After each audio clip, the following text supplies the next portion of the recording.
Audience, আসসালামু আলাইকুম রহমতুল্লাহ বারকাতুহু। আশা করি সবাই ভালো আছেন। আলহামদুলিল্লাহ আমি অনেক ভালো আছি। অনেক দিন পরে আসলে আসা, কারণ দীর্ঘদিন ধরে আমি কোনো ভিডিও দিইনি। আমার লাস্ট ভিডিও আই থিঙ্ক আমার এই চ্যানেলটাতে আসলে আমি 2020 সালে দিয়েছিলাম, বাট আনফর্চুনেটলি এখন 2024 সাল। তো দীর্ঘ 4টা বছর চলে গেছে। মাঝখানে কিছু পোস্ট দিছি হালকা পাতলা যে আসবে আসবে, বাট আসা হয়নি। আর সাধারণত আমার চ্যানেল গান আসে, বাট আমার চ্যানেল নামটা আপনারা খেয়াল করলে দেখতে পাবেন যে অ্যাসেসিং ইন স্টাডি অন 24। তো এখানে স্টাডি অর্থাৎ জেনারেল নলেজ, আমি একটা পড়াবো এরকম না, পড়া এত ক্লাস 1 থেকে এত আসলে পড়ানো সম্ভব না। তো জেনারেল নলেজটা অনেক ভিডিও আসবে। তো আজকে ভিডিওটা আমার জেনারেল নলেজ নিই। তো আশা করি আপনারা সবাই আমাকে সাপোর্ট করবেন এবং রাগ করবেন না যে এতদিন কেন লেট করলাম বা এরকম কিছু। তবে আমি চেষ্টা করবো ইনশাল্লাহ আবার রেগুলার হতে। অ্যাকচুয়ালি আমার কিছু পার্সোনাল প্রবলেম ছিল এবং সমস্যা ছিল, এই কারণে আসলে আসতে পারিনি, সঠিক কথা। পরবর্তী অন্য কোনো ভিডিওতে আশা করি সেটা রিভিল করলে আপনারা বুঝতে পারবেন।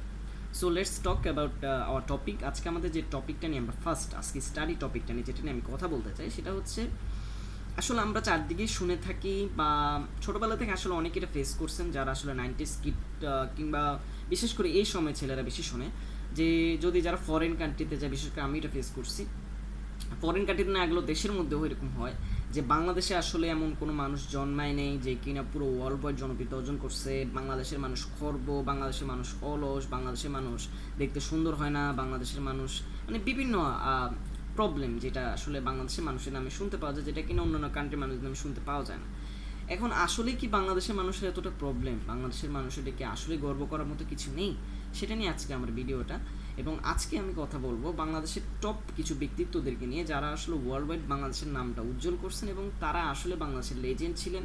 এবং বাংলাদেশের লেজেন্ড আসলে অনেকেই ছিলেন, বাট এইদের মতো এই কয়েকজন না, সংখ্যাটা আমি বলতে চাচ্ছি না, এই কয়েকজন মতো লেজেন্ড আসলে বাংলাদেশের জন্ম নেন।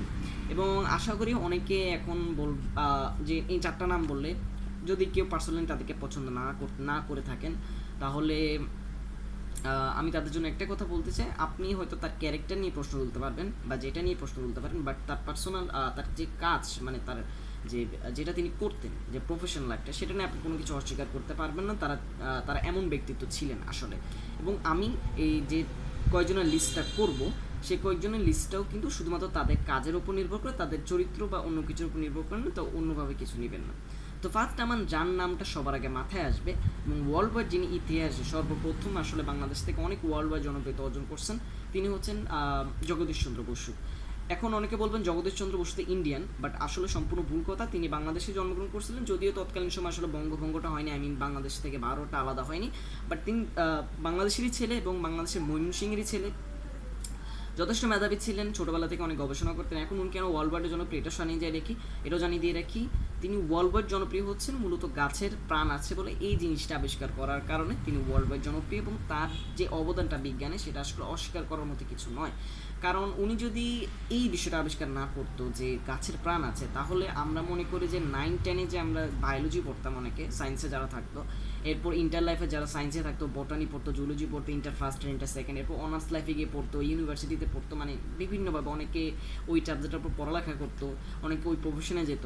সো ওটার হতো না আসলে, কারণ উনি যদি এটা আবিষ্কার না করতেন, কারণ ওনার কারণে আসলে উদ্ভিদ নিয়ে গবেষণাটা পুরো ওয়ার্ল্ডে জনপ্রিয়তা অর্জন করছে এবং আপনি ওটাকে অস্বীকার করতে পারবেন না। বাট অনেকে আসলে দাবি করে থাকেন বা মিডিয়া অনেকে বলে থাকে যে রেডিও, যেটা মিডিয়ার মাধ্যমে একটা অন্যতম একটা কী বলে এটাকে বিপ্লব শুরু করে দিয়েছিল, সেটা জগদীশ চন্দ্র বসু সর্বপ্রথম আবিষ্কার করছিলেন। এবং এটা আমি নিজেও মানে 1895-এর দিকে। বাট আনফর্চুনেটলি তৎকালীন সময় আসলে মিডিয়াটা আমেরিকান বা ইউরোপিয়ান বেস নির্ভর ছিল বিধায় গুগুলিয়ানো মার্কনি, যিনি একজন ইটালিয়ান ছিলেন, তার কাছে আসলে স্বীকৃতিটা চলে যায়। বাট আমরা জানি জগদীশ চন্দ্র বসু এটা আবিষ্কার করছেন, ছোটোবেলা থেকে এটা পড়ে আসছে। বাট এইটার বাইরে আপনি যদি এটাও না ধরেন যে তার কেরিয়ার আসলে এটা হয়নি, তাহলে আপনি দেখতে পারবেন যে গাছের প্রাণ আছে এই জিনিসটা আবিষ্কার করা অনেক বড় বিষয়, এবং তিনি বাংলাদেশে জন্মগ্রহণ করেছিলেন, সেটাও আমাদের জন্য অনেক বড় বিষয়। এরপর দ্বিতীয় যে নামটা আসলে সেটা অনেকে শুনতে পান নাই বা জানেন না, তবে যারা নিজেদের পারিবারিকভাবে আসলে ওই কর্ম মানে উনি যেটা প্রতিষ্ঠা করছেন সেটার সাথে যুক্ত আছেন, তারা হয়তো নামটা শুনতে পারেন, বাট আমি কিন্তু যুক্ত নাই। ইনি হচ্ছেন স্যার ফজলে হাসান আবেদ। জানি স্যার ফজলে হাসান আবেদ এতটা বেশি পপুলারিটি নেই বাংলাদেশে, বাট আপনি যদি যারা কিনা বাংলাদেশের অর্থনীতি পড়ালেখা করে, ওয়ার্ল্ড ওয়াইড অর্থনীতি নিয়ে পড়ালেখা করে, তারা আসলে স্যার ফজলে হাসান আবেদের নামটা স্বাভাবিক একটা কমন নাম হয়ে গেছে। কারণ তিনি আমরা ব্রাকের প্রতিষ্ঠাতা, আসলে ব্রাকের নাম শুনছি। এখন ব্রাকের নাম যদি নাও শুনে থাকেন কেউ, তাদেরকে বলে রাখি বিশ্বের যে টপ এজেন্সিগুলো রয়েছে সেটা হচ্ছে ব্রাক, এবং এটা কিন্তু বাংলাদেশে সর্বপ্রথম স্থাপিত ছিল, অর্থাৎ বাংলাদেশেই এটা প্রচলিত হয়েছে। এবং এটা যে যিনি প্রতিষ্ঠাতা উনি ছিলেন স্যার ফজলে হাসান আবেদ। এখন আরও যদি ব্রাকটা সম্পর্কে কেউ না জানেন তাহলে তাদেরকে বলে রেখে আশা করি আপনারা অনলাইন প্ল্যাটফর্ম ভিত্তিক একটা অ্যাপ রয়েছে যেটা নাম হচ্ছে বিকাশ। সেই বিকাশটা যে কোম্পানি মানে যে এজেন্সি দ্বারা নিয়ন্ত্রিত হয় সেটা হচ্ছে ব্রাক। এই ব্রাকের প্রতিষ্ঠাতা হচ্ছেন স্যার ফজলে হাসান আবেদ। এখন তিনি কতটা সম্মানিত ব্যক্তি ছিলেন সেটার জন্য আপনার একটা উদাহরণ দেওয়া বলা যায় যে যখন তিনি 2021 সালের দিকে করোনাকালীন সময় মৃত্যুবরণ করছিলেন, ইন্তেকাল করছিলেন, তখন তার জানাজাতে অংশগ্রহণ করছিলেন মার্কিন রাষ্ট্রদূত পর্যন্ত। এবং তৎকালীন সময় বাংলাদেশের সবচেয়ে টপ যে রাজনীতিবিদরা তারাও কিন্তু তার জীবন নিয়ে শোক জানাইছেন। এবং তাকে স্যার বলা লাগে, এর কারণ হচ্ছে তিনি নাইট উপাধি প্রাপ্ত। এখন নাইট উপাধি সম্পর্কে আসলে যারা রবীন্দ্রনাথ ঠাকুরের জীবন নিয়ে পড়ছেন তারা জানেন যে 1940 সালের দিকে রবীন্দ্রনাথ ঠাকুর, বা 1940 না হলো ওই সময়টার দিকে রবীন্দ্রনাথ ঠাকুর নাইট উপাধিটা আসলে কী বলে এটাকে অস্বীকার করছেন, কারণ এটা ব্রিটিশ সরকারি দেওয়া প্রাপ্ত। যখন আপনাকে কেউ নাইট উপাধি দিবে তখন আপনাকে স্যার বলতে হবে ওই লোকটাকে। যেমন এই যে যখন যদি রবীন্দ্রনাথ ঠাকুর সেটা অস্বীকার না করতেন তাহলে আজকে আমাদের সময় এসে তাকে বলতে হতো স্যার রবীন্দ্রনাথ ঠাকুর। এখন প্রত্যেকটা ব্যক্তি স্যার বলা উচিত, বাট এটা আসলে বলাই দরকার ছিল। বাট এখন যেহেতু তার সাথে না নেই, তাই আসলে সেটা কেউ সম্মান করে বলতে চাই বলতে পারে, বাট এতটা বাধ্যতামূলক না। বাট স্যার ফজলে হাসান আবেদের ক্ষেত্রে আপনাকে অবশ্যই সেটা বাধ্যতামূলক হয়ে যেত বা বলা লাগে। এরপরে যার নামটা আসলে বলবো তার নামটা শুনে অনেকে আসলে পছন্দ হবেও না, কারণ তিনি আসলে যেটাই হোক তিনি অনেক আসলে বাংলাদেশের অর্থনীতির ক্ষেত্রে অনেক অবদান রাখছেন। আশা করি একমাত্র বাংলাদেশের নোবেল পুরস্কার বিজয়ী, নামটা এখন অনেকে গেস করে ফেলছেন, ডক্টর মোহাম্মদ ইউনুস। ডক্টর মোহাম্মদ ইউনুস গ্রামীণ ব্যাংকের প্রতিষ্ঠাতা। 2006 সালে তিনি গ্রামীণ ব্যাংকের সাথে যৌথভাবে নোবেল পুরস্কার পাইছেন। ওয়ার্ল্ড ওয়াইড অনেকে নোবেল পুরস্কার পাইছে। আপনি পার্শ্ববর্তী দেশ ভারতে গেলেও দেখবেন অনেক মানুষ নোবেল পুরস্কার পাইছে। এমনকি মিয়ানমার যে বর্তমান প্রধানমন্ত্রী অং সান সুচি, বর্তমান প্রধানমন্ত্রী, আসলে যাই হোক, উনি কিন্তু নোবেল পুরস্কার পাইছে। তো বাংলাদেশে কিন্তু নোবেল পুরস্কার অ্যাভেলেবেল না যে পাইছে একজন, দুজন, তিনজন, 100 জন এরকম। একজনই পাইছে, ওয়ান অ্যান্ড অনলি, সেটা ডক্টর মোহাম্মদ ইউনুস। এবং ডক্টর মোহাম্মদ ইউনুস আসলে সম্মান কতটুকু বা কতটুকু তিনি ওয়ার্ল্ড ওয়াইড জনপ্রিয় সেটা জানার জন্য আপনি আসলে ওয়ার্ল্ডের যে বড় বড় ইউনিভার্সিটি যেমন অক্সফোর্ড, হার্ভার্ড, এখানে অর্থনীতি বিভাগে পড়লে জানতে পারবেন যে সেখানে আপনি দেখতে পাবেন যে বিশ্বের অর্থনীতিবিদ, বিশ্বের টপ যে অর্থনীতিবিদ তাদের মধ্যে আপনি মোহাম্মদ ইউনুসের নামটা ইজিলি শুনতে পাবেন বা ইজিলি দেখতে পারবেন। আর যেটাই এরপর আমি আরেকটা কথা বলতে চাই তার সম্মানে আসলে যদি কিছু বলতে হয় সেটা হচ্ছে বার্সেলোনা ফুটবল টিম, আমরা জানি যে ক্লাবে স্প্যানিশ ক্লাবটিতে লিওনেল মেসি খেলতেন, এবং সেই ক্লাবের মধ্যে ডক্টর মোহাম্মদ ইউনুস একবার ভিজিট করছিলেন এবং সেখানে পার্সোনালি লিওনেল মেসির সাথে মিট করা হয়েছিল তার। এবং লিওনেল মেসি তার সাথে আসলে আমি ভিডিও ক্লিপটা দেখছি এবং আমি যথেষ্ট বুঝতে পারছি তিনি তাকে অনেক সম্মান দিয়েছেন। লিওনেল মেসি মোহাম্মদ ইউনুসকে অনেক সম্মান দিয়েছেন, তাকে একটা জার্সি পর্যন্ত উপহার দিয়েছেন। ডক্টর মোহাম্মদ ইউনুসের নাম ছিল পেছনে, এরকমই। অনেক ছোটোবেলা দেখছি ভিডিওটা, এতটা স্পষ্ট মনে নেই, বাট মেসির সাথে তার একটা ভিজিট হয়েছে সেটা আমার মনে আছে। এবং কতটা লেজেন্ডারি, এখন কিন্তু বাংলাদেশের বড় বড় যে অনেক ব্যক্তিত্ব আমরা শুনতে পাই তারাও কিন্তু মেসির সাথে দেখা করতে পারেনি। কারণ আপনারা যদি ভাবতেন মেসি খুব অ্যাভেলেবল মানুষ, তাহলে আপনাদের জানিয়ে রেখে যে মেসি বিশ্বসেরা প্লেয়ারদের মধ্যে একজন, শুধু এতটা অ্যাভেলেবল মনে করেন না, খুব সহজ না তার সাথে মিট করা, এটা আসলে অনেকটাই কঠিন, কারণ ওয়ার্ল্ডের সবচেয়ে টপ একজন ফুটবলার তিনি। তো তার সাথে ইজিলি মিট করে ফেলছেন আমাদের ডক্টর মোহাম্মদ ইউনুস, কারণ তিনি যথেষ্ট সম্মান দিচ্ছেন। এটাই আমার তিনি যথেষ্ট ডক্টর মোহাম্মদ ইউনুস ওয়ার্ল্ডের জনপ্রিয়তার জন্য। এরপরে যে প্রশ্নটা আসে আরেকজন হচ্ছেন সাকিব আল হাসান, দ্য ওয়ার্ল্ডের বেস্ট সেরা অলরাউন্ডার। হ্যাঁ, ওয়ার্ল্ডের বিশ্ব সেরা অলরাউন্ডার।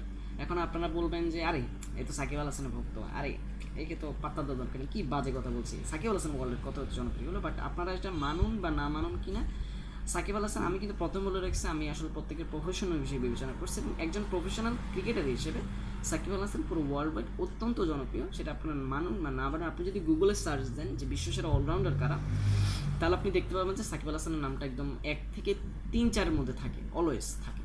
ইতিহাসে এখন যে না যে হিস্ট্রি, বর্তমান সময় তো বেস্টই, ইতিহাসে একদম তার নামটা চলে আসে।